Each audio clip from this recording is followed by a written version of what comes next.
শোনেন, এখন আমি কিছু করতে পারবো না। তোমাকে কে কিছু করতে বলেছে? আমি তো তোমার কাছে এসেছি শুধু। আপনি আমার কাছে আসবেন না, এখন কিছু হবে না। কেন কিছু হবে না? তুমি চাইলেই হবে আর আমি চাইলেই হবে। বললাম তো এখন কিছু হবে না। আর এখন রমজান মাস, আমি আপনার সাথে কিছু করতে পারবো না। এই একটা মাস অন্তত একটু নিজেকে সামলে নেন। বললেই হলো। তাছাড়া বিয়ে হয়েছে কয়েকটা দিন হলো, তার উপর তোমাকে কয়েকটা দিন কাছে পাইনি। সেটা আপনার দোষ। আপনাকে কে বলেছিল রাগ করে আমার থেকে দূরে সরে থাকতে? আপনি তো ভেবেছিলেন আমি কালো, দেখতে বাজে, ওই জন্যই আমার থেকে দূরে সরেছিলেন।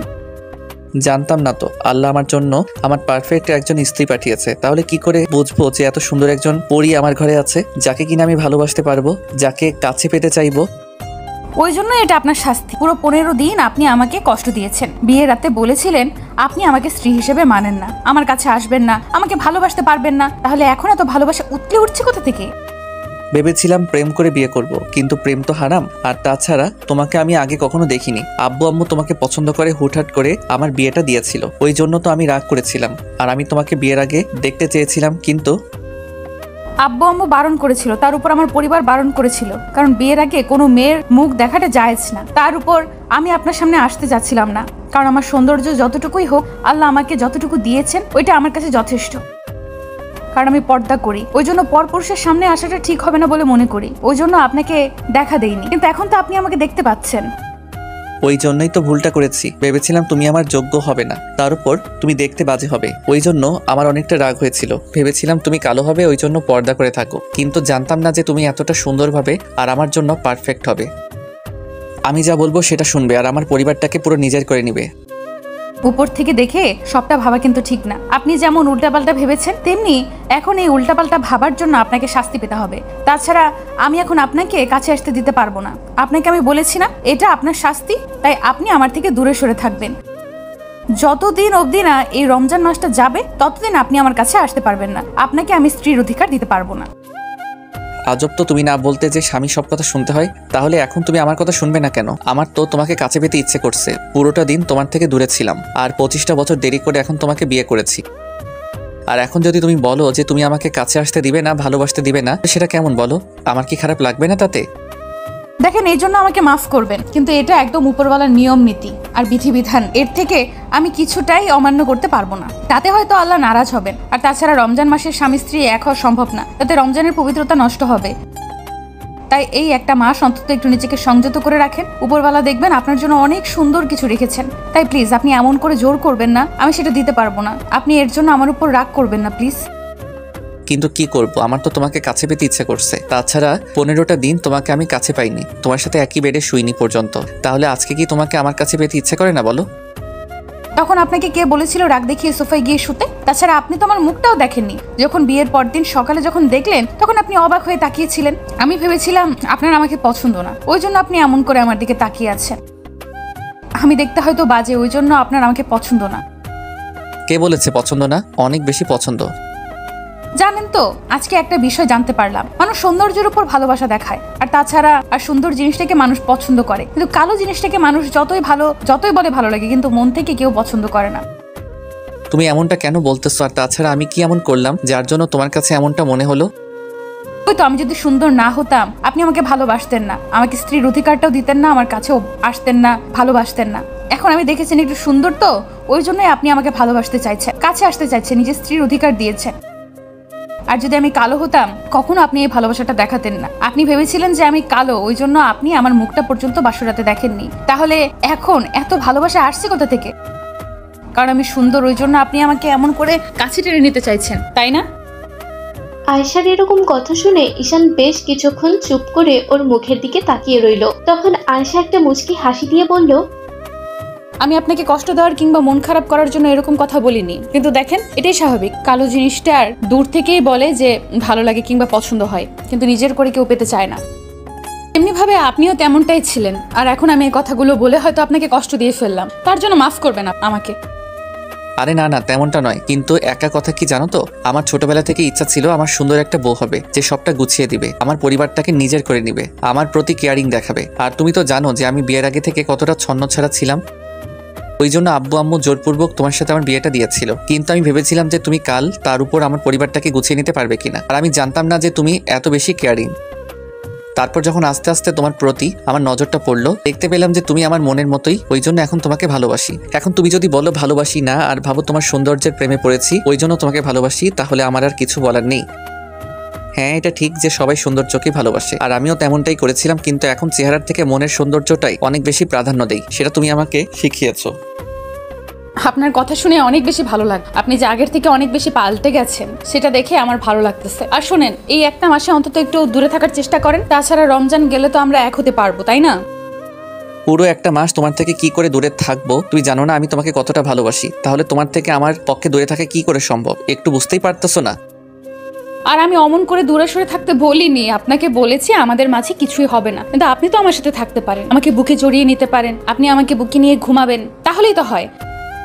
আর শুধু আমাদের মাঝে ওই সম্পর্কটা হবে না যেটা রমজান মাসে না করাটাই ভালো, তাতে হয়তো রমজানের পবিত্রতা নষ্ট হবে। তাই আমি বলি কি, আপনি একটু সংযত করুন নিজেকে। আচ্ছা ঠিক আছে, না হয় করলাম, কিন্তু তুমি আমাকে কাছে আসতে দিবে তো? আমাকে তোমাকে জড়িয়ে ধরতে দিবে তো? একটা চুমু অন্তত দিতে দিবে আমার বউটার কপালে?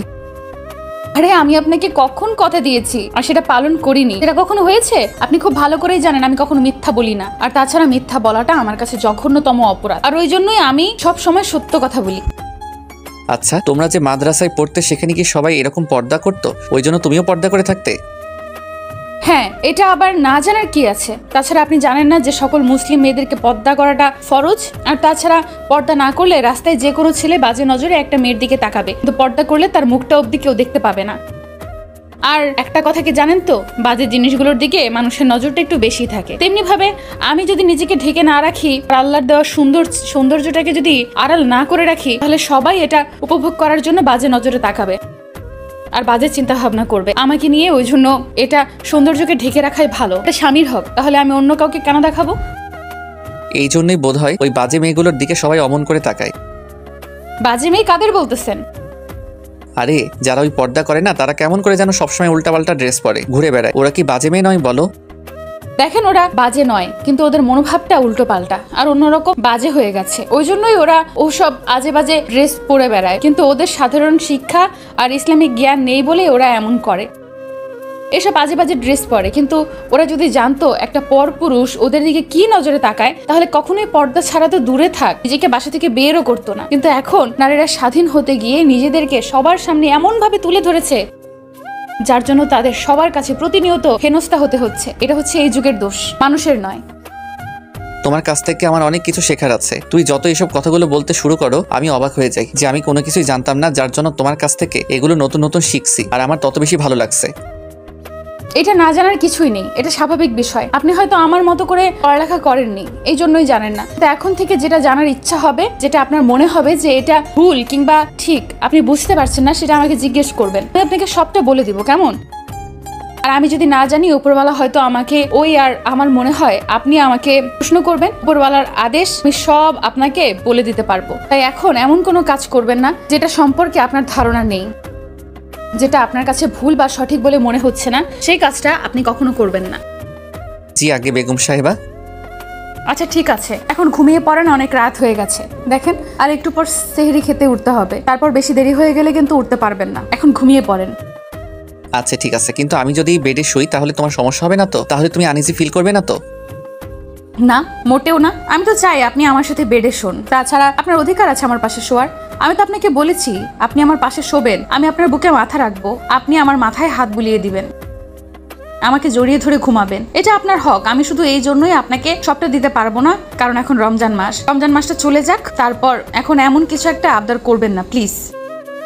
আয়শার কথাতে ঈশান একটা মুচকি হাসি দিয়ে ওর অনেকটা কাছে আসলো, তারপর ওর মুখের পাশে হাত রেখে তারপর ওর কপালে ঠোঁটের স্পর্শ দিতে আয়শার চোখ জোড়া বন্ধ করে নিল। তখন ঈশান ওকে ছেড়ে দিয়ে বিছানায় শুয়ে পড়তেই আয়শা ওর পাশে শুয়ে তারপর আলতো করে ওর বুকে মাথা রাখতেই ঈশান ওকে জড়িয়ে ধরলো, তারপর মাথায় হাত বুলিয়ে দিতেই লাগলো। একটা সময় আয়শার ঘুম আসছিল না দেখে বলতে লাগলো, জানেন, আমি সব সময় আল্লাহর কাছে চাইতাম যে এরকম একটা স্বামী যেন আমি পাই, আমি যার কাছে যেটা আবদার করবো সে যেন আমাকে সেটাই দেয়। মানে কি বলতে চাইছো তুমি? আরে এই যে আপনার বুকে আমি মাথা রেখেছি, আপনি আমাকে পরম যত্নে আমার মাথায় হাত বুলিয়ে দিচ্ছেন, আমাকে আদর দিয়ে দিচ্ছেন, মাঝে মাঝে আমার কপালে চুমু দিচ্ছেন, এগুলো কি আপনার ভালোবাসা না? বলেন, ভালোবাসা কি শুধু শারীরিক সম্পর্কের মধ্যেই হয়? সেটা নয় দুজন দুজনকে বুঝতে পারা, দুজনের মনের কথাগুলো ফিল করা, তারপর খারাপ লাগা ভালো লাগা এটা বুঝতে পারাটাও কিন্তু ভালোবাসার অংশ। আর আমি জানি আপনি আমাকে কতটুকু বুঝতে পারেন। হয়তো কয়েকটা দিন কষ্ট দিয়েছেন, কিন্তু এখন অনেক বেশি ভালোবাসেন। আমিও উপরওয়ালার কাছে সব সময় দোয়া করি আমার বউটাকে যেন আমি সবসময় এভাবে বউকে সাথে জড়িয়ে ধরে রাখতে পারি। আমি যেন তার কথা মতো চলতে পারি, দিনের পথে চলতে পারি, রমজানের পবিত্রতা রক্ষা করতে পারি। অবশ্যই উপরওয়ালা আমাদের মনের ইচ্ছা পূরণ করবেন। আর শোনেন না, আমার না একটা ইচ্ছা ছিল। হ্যাঁ বলো, আমি তোমার সব আবদার রাখবো। তুমি যেটা বলবে আমি সেটাই শোনার চেষ্টা করব। আর তুমি খুব ভালো করেই জানো আমার বউ আমার কাছে কিছু চাইলে আমি সেটা না দিয়ে পারি না। তেমন কিছু না, কিন্তু জিনিসটা উপরওয়ালার মাধ্যমে আমাদের সাথে আসবে। তাছাড়া এখন চাই না। আমি আপনাকে আগে বলে রাখতে চাই, যদি বেঁচে থাকি তো রমজানের পর আমরা বিষয়টা ট্রাই করব, কেমন?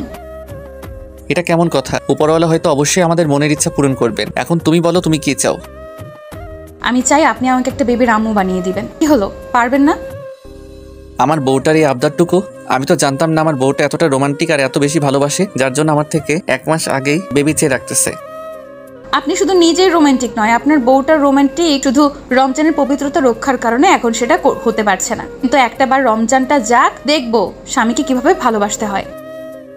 আচ্ছা ঠিক আছে, এখন ঘুমিয়ে পড়ো। সত্যিকারের ভালোবাসাগুলো এমনই হয়। তো ভালো থাক ভালোবাসা। সবাই রমজানের পবিত্রতা রক্ষা করবেন আর সবার সাথে ভালো থাকবেন, সুস্থ থাকবেন এবং সুন্দর ব্যবহার করবেন। ধন্যবাদ। আল্লাহ হাফেজ।